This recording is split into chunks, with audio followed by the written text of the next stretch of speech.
오늘 읽었던 2절, 3절에 이렇게 이야기하고 있습니다. 우리 3절 말씀만 한번 같이 읽어보겠습니다. 시작. 그들의 말이 집 건축할 때가 가깝지 아니한즉 이 성읍은 가마가 되고 우리는 고기가 된다 하나니. 이 성읍은 가마가 되고요, 우리는 고기가 된다. 이게 무슨 말이냐면요, 우선은 이제 건축할 때가 가깝지 않지만 이제 곧 건축할 때가 올 것이다. 지금 예루살렘 성읍에 대한 것입니다. 즉 이 성읍은 예루살렘을 이야기해요. 예루살렘이 가마고 우리가 고기다라는 거예요. 예전에 이제 뭐 냉장고라든가 이렇게 보관 방법이 없지 않습니까? 그러니까 이제 고기를 가지고 오면 그 고기를 보관할 때를 찾아야 되는데 안전한 곳에 보관해야 됩니다. 그래서 이제 뭐라고 얘기하면 가마가, 그러니까 우리 솥이 있다고 생각해 보겠습니다. 가마솥, 무쇠잖아요. 거기에다 이제 고기를 집어넣고 그 뚜껑을 닫으면 뭐 여러 지금 고양이라든가 그 고기를 노리는 다른 걸로부터 완전하게 아주 잘 보호할 수 있다라는 이야기인 것이에요. 그래서 이 성금은 가마다. 무쇠로 만든 가마. 아주 단단하고 그 누구도 와서 거기에서 고기를 꺼내갈 수가 없는 것입니다. 그 안에만 있으면 괜찮다고 생각되어지는 그런 생각들이 이 예루살렘 안에 가득 있고, 그리고 이 이야기가 많은 선지자들에 의해서 예언이 되었다는 것이에요. 즉 예루살렘은 안전하다. 기분 좋은 소리죠. 굉장히 듣기에 좋은 소리입니다. 그래서 이걸 듣고 사람들이 마음의 안정감을 누리고 평안함을 누립니다. 자, 그런데 5절에 이렇게 되어 있어요. 여호와의 영이 내게 임하여 이르시되라고 이야기하면서, 여호와의 영이 임하여 이르시되라고 이야기하는 이 순간은요, 우리가 이렇게 이야기할 수 있어요. 이게 진짜 진리다라는 거예요. 이게 사실이다라는 거예요. 근데 사실이 무엇이냐면 7절에 그 사실이 나오는데 아까랑 정반대 이야기를 합니다. 우리 같이 읽어보겠습니다. 7절 시작. 그러므로 주 여호와께서 이같이 말씀하셨느니라. 이 성읍 중에서 너희가 죽인 시체는 그 고기요, 이 성읍은 그 가마인데 너희는 그 가운데서 끌려 나오리라 라고 되어 있어요. 그 가마에 고기를 두었는데 그 고기가 안전한 줄 알았는데 어떻게 된다고요? 끌려 나온다. 그러니까 고기를 노리는 고양이가 있었는데 아주 영리한 거예요. 그래서 뚜껑까지 같이 열어버리고 거기서 고기를 가지고 나온다는 겁니다. 즉 이 말은 예루살렘이 안전하지 않다는 것이에요. 예루살렘, 그 에스겔서 11장은 이제 성전 동문에서 거짓 평안, 그러니까 거짓된 평안, 거짓된 평안은 즉 정의를 내리면 하나님께로부터 오지 않은 평안, 하나님이 말씀하지 않은 평안을 이야기하는 것입니다. 그 거짓 평안을 이야기하는 25명의 고관들에 대해서 이제 대항하면서 하나님이 반드시 이곳을, 예루살렘을 심판하실 것에 대한 이야기를 하고 있어요. 이것은 이미 11장뿐만 아니라 여러분이 읽어오셨던 에스겔서 8장부터 쭉 연결되어서 11장까지 온 것이고, 이곳은 더 이상 하나님의 영광이 머물지 않는다라는 이야기를 하고 있는 것입니다. 여러분, 가마가 있고 그 고기가 있어서 안전하다고 이야기하는 것은 들릴 때 기분 좋은 소리예요. 그런데 그 가마가 안전하지 않아. 누군가가 와서 그 가마에서 고기를 꺼내갈 거야. 기분이 별로 좋지 않아요. 들으면 마음이 불안해집니다. 자, 이 두 가지를 딱 놓고 들었을 때 어느 게 사실입니까? 참 신기한 한 가지의 우리 삶의 진리가 있어요. 듣기 싫은 소리가 옳은 소리일 수 있다는 것입니다. 우리가 인생을 살다 보면 내가 듣기 좋은 소리는 오히려 진리로부터 거리가 멀 수 있다는 생각을 할 수 있어야 됩니다. 근데 사람은 대부분 그것을 받아들이기가 참 어렵습니다. 그리고 우리가 굳어가면 굳어갈수록 그런 것들은 우리 삶 가운데 찾아보기가 어려워요. 그래서 우리 성경을 볼 때마다 한 가지 깜짝 놀라는 것은, 내가 듣기 좋은 소리가 아니고 듣기 안 좋은 소리가 정말 진리일 수 있겠구나. 특별히 선지서를 쭉 보다 보면 이것이 너무 확연하게 드러납니다. 선지서를 읽다 보면, 예언서를 읽다 보면 여러분 마음 답답하시죠? 왜 이렇게 얘기해도 안 들어? 왜 이렇게 똑같이 사실을 얘기했는데도 왜 듣지 않지? 라고 답답하실 거예요. 근데 우리 마음이 똑같을 수 있다는 것입니다. 누군가가 우리에게 사실을 이야기해도 우리가 듣지 않고 그것을 방어하면서 그것을 내팽개쳐 버리는 그런 태도가 우리 삶 가운데 있을 수 있다는 것이에요. 이들은 자만심이 있었습니다. 자만심을 가지고 그리고 자기 객관화가 되지 않았습니다. 자기가 죄인인지도 모르고요. 자기가 얼마나 하나님의 율법으로부터 멀어져 있는지도 모르고 그냥 그렇게 살아가고 있는 것이에요. 여러 가지 이제 뇌과학이라든가 심리학 용어에서 사람들이 이제 그것을 연구하는 학자들이 이 시대 가운데 굉장히 많은 우울증이 있고 이 시대 가운데 굉장히 많은 여러 가지 관계 문제들이 있는데 그 가운데서 하나의 대안으로 제시하는 것이 자기 객관화라는 것이 있습니다. 자기를 객관화할 수 있는 것. 그러니까 자기 자신은 주관적이잖아요. 그래서 주관적인 어떤 자기 자신을 객관화할 수 있는 이것은 굉장히 고도로 훈련된 성품 중에 하나인 것입니다. 즉 다른 말로 얘기하면 이렇게 생각해 볼 수 있습니다. 근데 이것은 이미 세상에서 이야기하기 전에 제가 예전에 훈련 받았을 때 뭐 기초상담훈련학교랑 이런 데 보면 자기 객관화라고 이야기하는 건 이미 그것에 대해서 훈련을 많이 했습니다. 내가 있는데 내가 밖에서 나를 바라보는 것처럼 내 자신을 관찰해 볼 수 있는 그런 훈련들인 것이에요. 그런데 이런 것이 왜 중요하냐면 자기 객관화가 잘 돼 있는 사람은요. 한 가지가 분명합니다. 겸손할 수 있습니다. 어떤 문제가 닥쳤을 때 내가 잘못되어질 수도 있고 그것을 어떻게 내가 바꿔가야 되는지에 대해서 힘을 가지고 있는 사람인 것이에요. 그런데 이 자기 객관화가 잘 돼 있는 사람일수록 무엇을 잘 다루냐면 감정을 잘 다룹니다. 감정을 잘 다뤄요. 제가 또 오늘 특별히 사실을 기분 나쁜 소리, 사실이 아닌 것을 기분 좋은 소리라고 표현한 이유는 뭐냐면 오늘 딱 읽었을 때 기분이라고 이야기하는 것은 우리 감정 아닙니까? 근데 이 감정으로 말미암아 사실과 사실 아닌 것을 구분하는 모습이 우리 삶 가운데 있는데 보편적으로 우리가 그럴 때가 많습니다. 이게 특별히 배우자, 부부관계 가운데서는 더 심합니다.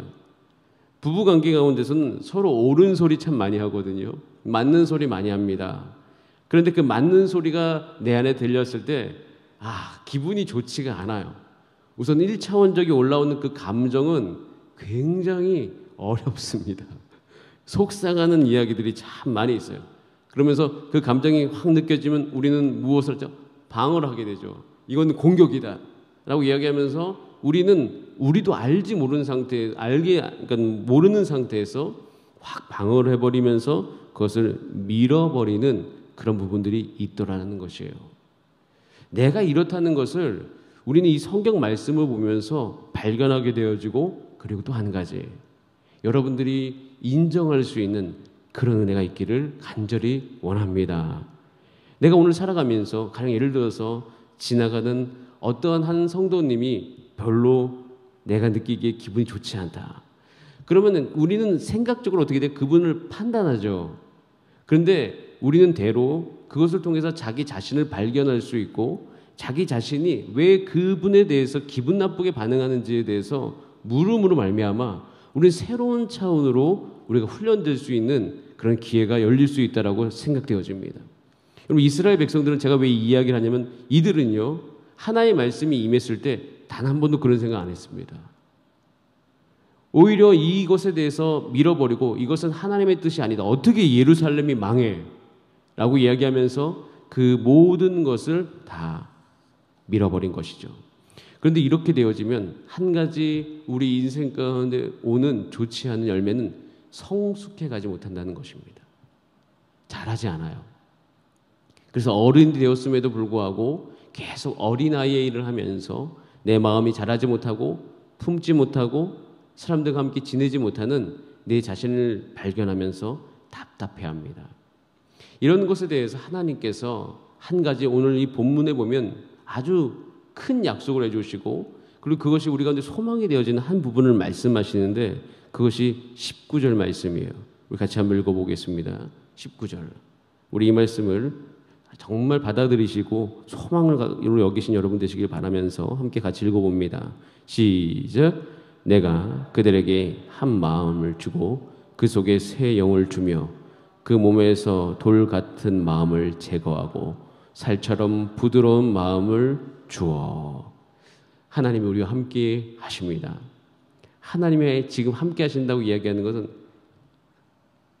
약간의 난 잘못했는데 잘못을 지적하시고 혼내고 나를 온전히 훈육하게 오시는, 하러 오시는 그 하나님을 그 기다리는 약간 긴장감도 같이 내포되어 있는 것이. 그런데 한 가지 거기서 우리 인정하는 거죠. 내가 이대로 있으면 안 되겠다. 내 마음을 이대로 두면 안 되겠다. 우선 1차적으로 저와 여러분이 하나님의 새 마음을, 이렇게 오늘 읽었던 19절 말씀이 내 삶 가운데 이루어지려면 우리 한 가지를 통과해야 돼요. 그것은 아까 이야기했듯이 내가 기분 좋은 소리만 듣고자 하는 태도를 버리셔야 됩니다. 때로 하나님이 오셔가지고 내 자신에 대해서 이야기하시는 것을 들을 수 있는 준비, 그 마음의 태도를 하나님 앞에 고백하셔야 됩니다. 혹시라도 하나님 앞에 이런 태도로 나가면 안 됩니다. 하나님 한번 말씀해 보세요. 제가 듣고 판단하겠습니다. 하나님이 좀 좋은 소리 하시면 내가 듣고, 아니면 내가 안 듣겠습니다. 여러분, 이런 태도를 딱 견인하는 순간 사실 하나님의 음성이 잘 안 들립니다. 하나님의 음성이 들릴 수 있는 중요한 태도는 듣고 판단하고자 하는 것이 아니라 듣기 전에 결정하셔야 돼요. 내가 듣기도 전에 하나님의 뜻이면 내가 받아들일 준비가 되었다라고 이야기하는 그 고백이 하나님한테 반드시 필요합니다. 그 고백을 가지고 가야 우리는 정말 하나님 말씀하셨을 때 내 감정과 상관없이 내 감정을 뛰어넘어서 그 하나님 아버지의 음성과 뜻을 우리는 구별할 수 있는 것이에요. 근데 여기서 우리가 하나님을 신뢰해야 되는 부분이 나오는 것이에요. 하나님이 다가오셔요. 나는 잘못했어요. 그럼 긴장됩니다. 그리고 분명히 다가오시면 나를 성숙하게 하기 위해서 그것에 대해서 알게 하실 거고, 그것이 우리 마음속에 알아지는 순간 우리의 감정은 좋지 않아요. 누가 와서 내 잘못에 대해서 이야기하는데 누가 기분 좋겠습니까? 우리의 마음이 아프겠죠. 그리고 나도 아는데 나도 아는 걸 이야기하면 더 아파요. 이런 거 가운데 우리는 신뢰해야 되는 것은 하나님이 그렇게 오실 때는 반드시 내 마음, 아까 얘기했던 한 마음을 주실 것이다. 내 마음에 새 영을 부으실 것이다. 그리고 나를 아프게 했던 그 돌 같은 것을 제거하실 것이고, 그것을 아물게 하실 거고, 살처럼 부드러운 마음을 주시는 하나님으로서 내게 다가오시는 것이다. 그래서 우리는 그렇게 우리 자신을 내어 맡기셔야 돼요. 이것은 우리가 아픈데 수술하러 들어가는 마음하고 똑같은 것이에요. 분명히 나를 아프게 할 겁니다. 의사는 칼로서 제가 이제 수술 받을 때 내 살을 찢을 것이에요. 그리고 거기서 그 아픈 부분을 다시 봉합할 거예요. 다시 꼬맬 거예요. 얼마나 긴장되는지 모릅니다. 마취 들어갈 때 그 긴장감은 이루 말할 수 없어요. 해봤어도 늘 긴장되어져요. 하지만 내가 신뢰하지 않습니까? 반드시 이 과정이 지나고 나면 나는 온전해질 것을 신뢰하는 거예요.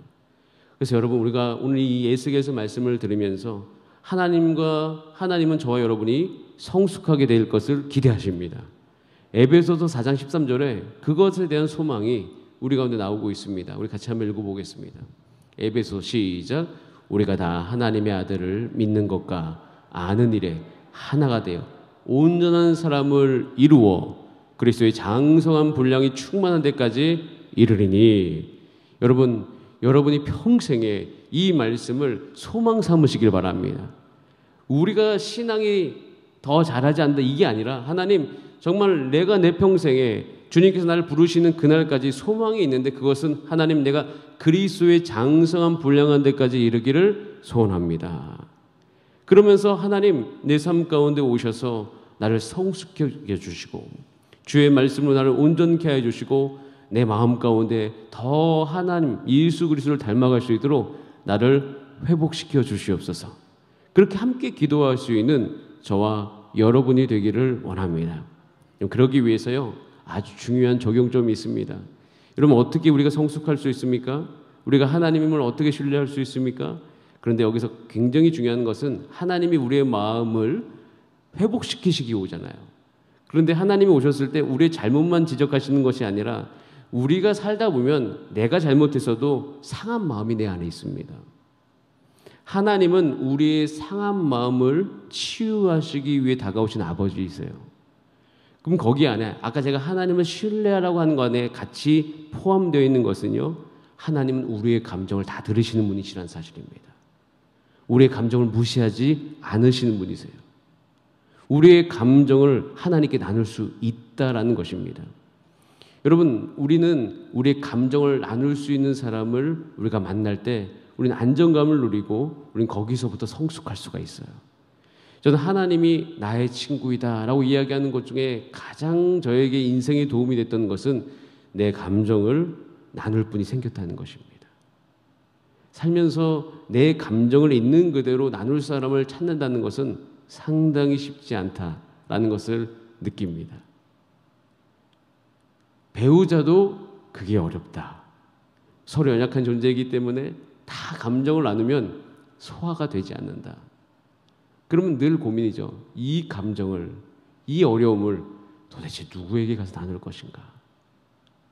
이게 해결이 안 되다 보니 때로는 술과 다른 것에 의지해서 그냥 그것을 토로하는 것에만 그치는 경우들이 많이 있는데 저와 여러분은 그분이 계십니다.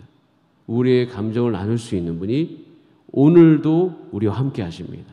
그래서 우리가 하루를 살아가는 가운데서도 여러분들의 마음을 다 이해하시고 우리가 그 신뢰하는 하나님께 여러분의 마음을 나누시면서 오늘 하루 사시는 그날 되기를 원합니다. 그러면 우리는요, 때로는 기분 좋지 않은 그 마음이 우리 가운데 오지만 진리를 받아들일 수 있는 넉넉함이 저와 여러분 가운데 있게 될 줄 믿습니다. 그런 은혜로 하루 살아가시는 저와 여러분 되기를 바랍니다. 우리 함께 기도하시겠습니다. 이 시간 기도할 때 하나님을 신뢰합니다. 내가 내 평생에 내 안의 것을, 내가 내 육의 죄가 거하는 것을 내가 원치 아니하노니 주의 영을 부어주셔서 하나님 내 것을 그 죄를 다 뽑아가 주시고 하나님 내 마음을 새롭게 연단하여 주시고 더욱더 많은 사람을 품을 수 있는 자로 예수 그리스도를 닮을 수 있는 사람으로 살게 하여 주시옵소서. 그리고 하나님 그 감사드립니다. 다음 주면 담임 목사님께서 복귀하시는데 회복시켜 주셔서 감사하고 남은 일주일간 하나님 우리 모든 상황 관계 가운데 아픈 분들 주께서 또한 낫게 해달라고 우리 다 함께 주여 한번 부르신 다음에 합심으로 기도드립니다. 주여